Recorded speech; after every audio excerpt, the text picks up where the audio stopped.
Hi girls, where are you from? Taga-asa mo? Ginsay. Hoy, kalayo! Where dapit in Ginsay? Sa gito dapit? Skinner Nubing. I am from Ginsay too. Okay, how young are you girls? How long? 17. And you are? And you are? 17. What is your name? Christine K. Christine K. You're half? No. No. You sure? Yeah. Pure? Aray.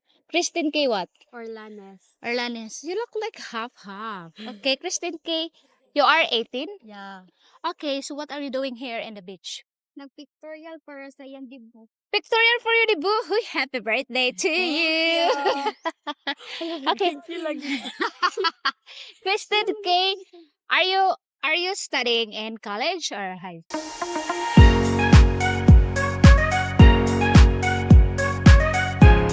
College or high school? Senior high. Senior high, grade 12. Incoming college. Incoming college. Okay, what you like? What course you like to take? Dentistry. I know why dentistry. Because I want to, I love seeing people smile. Ay, very cute. Okay. If ever you are in a relationship and your boyfriend got a stinky breath or bad breath, or dentistry, okay, and he has got a bad breath, how can you tell him that he got a bad breath without upsetting him? You will say, okay, I've studied dentistry and this is your problem. Maybe I'll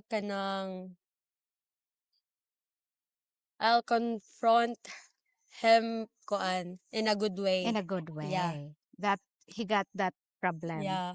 Okay, if ever he will get upset, what would you So you sue you him, like talk to him and calm him down? Yeah. Okay.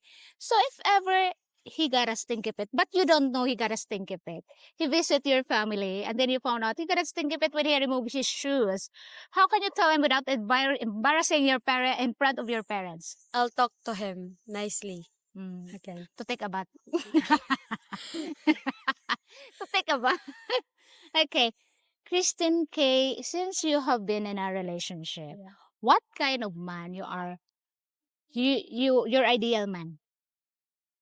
A good man, basta good. Basta good, as long as good. Yeah. So if ever in the right age, would you consider also dating foreigner? What? Would you consider also dating foreigners? For now, wala pa jud ko No, for tomorrow.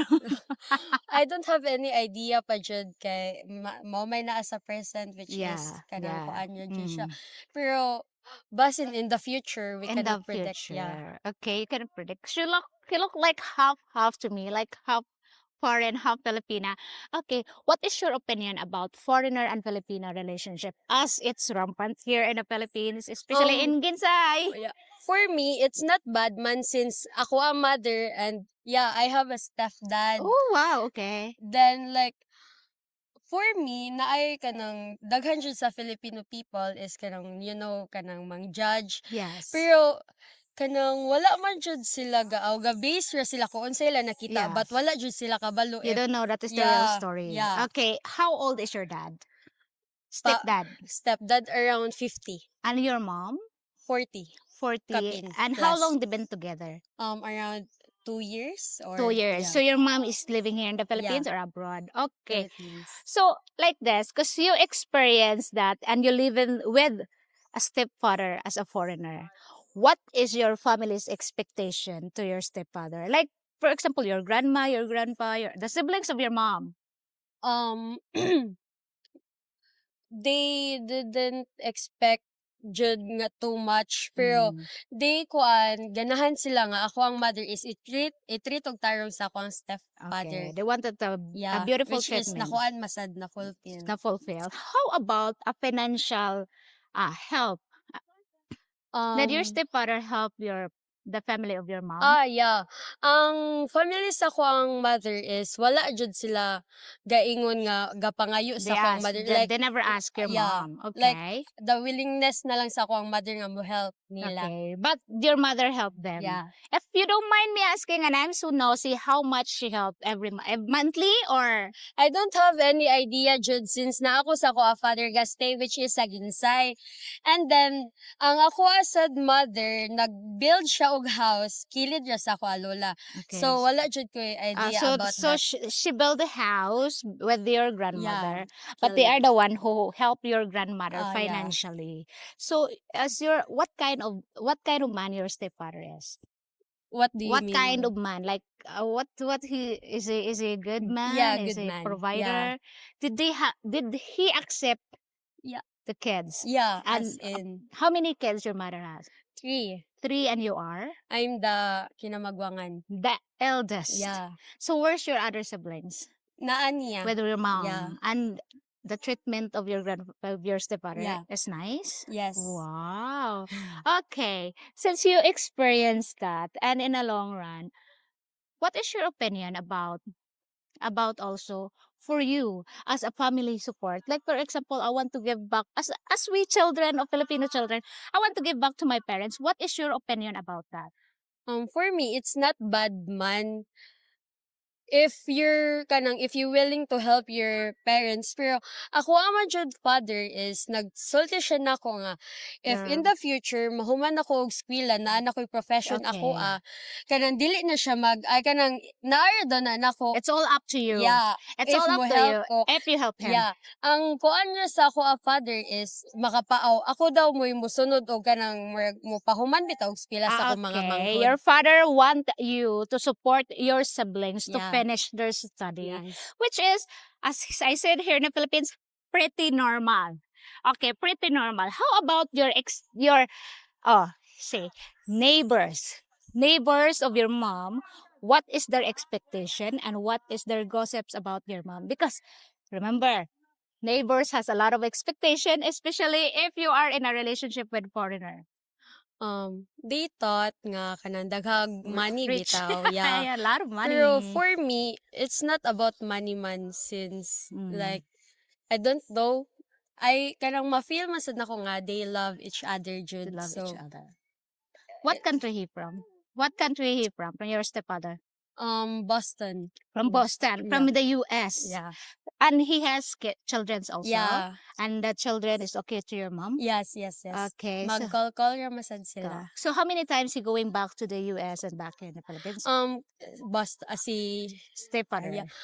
Today kay naa siya ron sa ilaha. Boston. Kay niolio na siya and then pero if igbalik niya diri kay for good na For siya. good. So Yeah. if he come back here, settle down for Yeah, good. Okay. So before you met your stepfather or before your mom have a relationship with your father, what is your mindset about the foreigner? Foreigner about like ano What is your opinion about them? Like always Filipino says, foreigners are rich. Yeah, like isa sa jud na siya sa ako ang That's one of your mindset that foreigners are rich. Yeah. And Pero like based lang sad sa ako ang mga nakuanan before Yeah. na naman ko yung mga makasalubong-salubong your kay friends. like they are friendly rapod. They are enough friendly. And now you are with them. Is that mindset change? No, same ra jud gihapon. Same mindset. Yeah, They are friendly. friendly, they are respectful Yeah. and loving. Oh, very nice of you. A very lucky stepfather, huh? You are so nice. You are so great. And also, it's like this. If ever you're gonna be single one day, would you also date a foreigner who has an age gap between you two? Mm. It depends if I love the man. It depends if I love the man. What kind of man you will love? Wala jud ko ka No idea. Yeah, no idea. Kuan lang if ever na ay maabot Yeah, then if ever it comes kanang along, elahon ako. it comes along. Yeah. And you want to get to know before. Okay. Miss, I will ask you this. Okay. If ever someone will offer you to buy you a house and lot and offer you to support your family, would you go for him for a relationship? Or would you say no, even though he can provide you a good life? For me, if he's a good man, I'll kuan. Pero if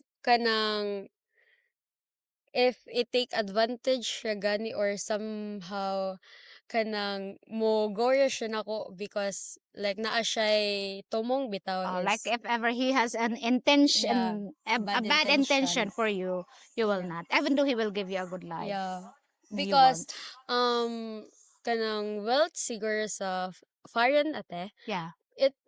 ang wealth siguro sa foreign kay wala raman if you don't love him. Oh, okay. Mm. She said, uh, whatever, no matter how wealthy the foreigner Yeah. is, If you don't. there's nothing if you don't love him.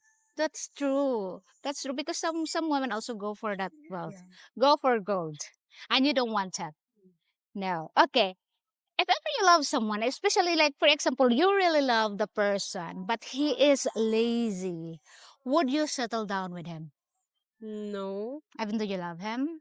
No. Yeah. Which one would you follow, your heart or your mind? Both. Both. So if ever you love someone and your parents against him, no, we don't want him, we don't like him, would you fight for him? Would you carry on or would you break him up? I'll try my best. To what? So, So kanang malike siya sa ako parents, but if kanang malike siya sa ako parents, but if kanang maabot na sa point nga siya na mo surrender, then wala na ko. okay, if it comes to a point that he will surrender, then you won't fight anymore. Yeah. Very lovely, Christine K. Thank you so Thank much for you. answering my ambush question. Okay, guys, if you have any comment, please comment down below. If you have any question, please feel free to ask. And thank you so much for watching. And I'll see you in my next video. Bye. Bye, girls. Bye. Thank